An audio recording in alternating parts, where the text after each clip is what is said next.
திருவள்ளூர் அருகே இரவில் வீடு புகுந்து சிறுவனை கடத்த முயன்ற சம்பவம் பரபரப்பை ஏற்படுத்தியுள்ளது. பாணம்பாக்கம் கிராமத்தை சேர்ந்த யஸ்பால் குமார் என்பவரது குழந்தை பவனேஷை மர்ம நபர் வீடு புகுந்து கடத்த முயன்றுள்ளார். அப்போது அதனை தடுக்க முயன்ற யஸ்பால் குமார் மற்றும் பாட்டி விஜயலட்சுமியை தாக்கிவிட்டு குழந்தையை தூக்கி கொண்டு மர்ம நபர் தப்பி ஓட முயன்றார். எனினும் யஸ்பால் குமார் ஓடி சென்று விரட்டிய போது மர்ம நபர் முகத்தில் தாக்கிவிட்டு குழந்தையை அங்கேயே விட்டுவிட்டு சென்றுள்ளார். இந்த நிலையில் புதர் ஒன்றில் மறைந்திருந்த மர்ம நபரை பொதுமக்கள் பிடித்து தர்ம அடி கொடுத்து போலீசாரிடம் ஒப்படைத்தனர். அந்த நபர் இமாச்சல் பிரதேசத்தை சேர்ந்த அமித் கவுண்டல் என்பது விசாரணையில் தெரியவந்தது. திருவள்ளூர் மாவட்டத்தில் அனல் மின் நிலைய குடியிருப்பில் அதிகாரி வீட்டின் பூட்டை உடைத்து 10 சவரன் நகைகள் திருடப்பட்டுள்ளன. திருவள்ளூர் மாவட்டம் மீஞ்சூர் அருகே வடசென்னை அனல் மின் நிலைய குடியிருப்பில் அதிகாரி வீட்டின் பூட்டை உடைத்து 10 சவரன் நகைகள் திருடப்பட்டன. எல்லவிய குமார் என்ற உதவி பொறியாளர் தனது குடும்பத்துடன் சொந்த மாநிலமான மத்திய பிரதேசத்திற்கு சென்றபோது இந்த சம்பவம் நிகழ்ந்துள்ளது.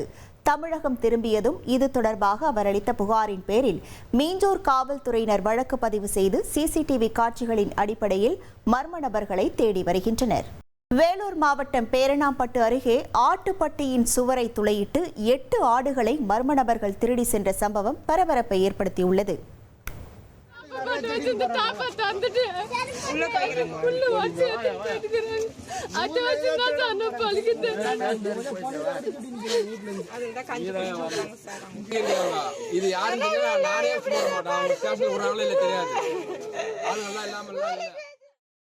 சாத்கர் என்ற கிராமத்தில் வசிக்கும் கணவனால் கைவிடப்பட்ட சிவகாமி என்ற பெண் சுமார் 60 ஆண்டுகளை வளர்த்து தனது வாழ்வாதாரத்தை ஈட்டி வந்தார். இந்த சூழலில் அவரது ஆட்டுப்பட்டியில் மர்ம நபர்கள் துளையிட்டு 8 ஆடுகளை திருடி சென்றனர்.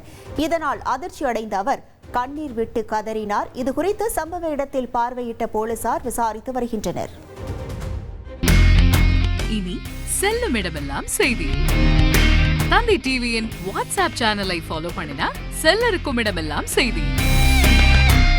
இதோ QR கோட் இப்பவே ஸ்கேன் பண்ணுங்க, ஃபாலோ பண்ணுங்க.